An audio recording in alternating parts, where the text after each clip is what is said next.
Well, to discuss this further, Elisabeth Kendall is a Middle East analyst who focuses on political movements and cultural production in Arab countries, including Yemen, and she joins us live from Geneva today. Welcome to TRT World.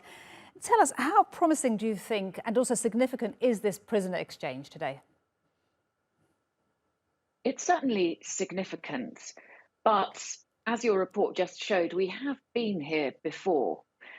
And prisoner swaps are considered confidence building measures. They're incredibly important, but in the past, they haven't really led to anything approaching peace. So let's just hope that this time is different, and it might be. So why is it significant this time? Well, it's because it comes on the back of several other developments. The most major of these is, of course, the truce that was signed last year. Although that expired in October, the conflict didn't conflagrate again. And of course, the Saudi-Iran agreement to restore diplomatic ties. That immediately suggests that both of these major foreign powers are going to come to some agreement over Yemen. We hope that that's what's going to take place. And also, right now, there are talks going on in Sanaa, brokered by Oman, and that's also looking very promising. So this is just one more confidence-building measure that leads us to have some hope. Indeed, and how important has Oman's mediating role been here? It's been very important. Oman did not join the Saudi-led coalition despite much pressure, so it has remained neutral in this conflict, and that means that it's been able to keep channels open to both sides. And that now is paying off because Oman has been working steadily behind the scenes for years now. And finally, it seems that that's come into some kind of fruition. It's managed to find some middle ground between the two main warring sides that might in turn generate a framework for peace talks. Still going to take a long time, but this is a really promising sign. And you mentioned, of course, the Saudi-Iran rapprochement that we've seen recently. What impact has that had?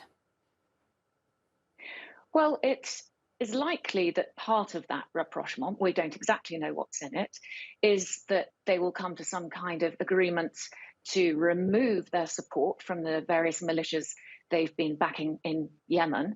And the only thing is that, of course, there are many warring sides in Yemen, and it was originally a domestically generated war. And so ultimately, even with the removal of Saudi and Iranian help to the sides in Yemen, those sides still need to resolve their differences.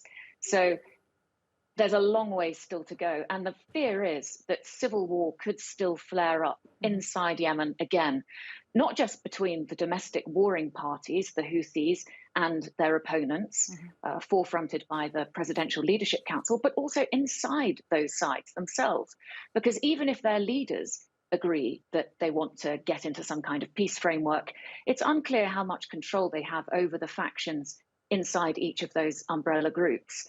And, after a decade or so of war propaganda, of building up the other side as the enemy, as a kind of holy war that's a religious duty, is going to be very difficult to pull back from that. What will be needed is a framework that can be genuinely inclusive, that can encompass all of the conflict actors, and that has some models of representation that are genuinely transparent and robust, and that they focus on building institutions and not individuals. Really, what we need is for a common vision and not just a common enemy. Elisabeth Kendall, fantastic to get your analysis today. Thank you so much for your time. Elisabeth Kendall is a Middle East analyst. Thank you.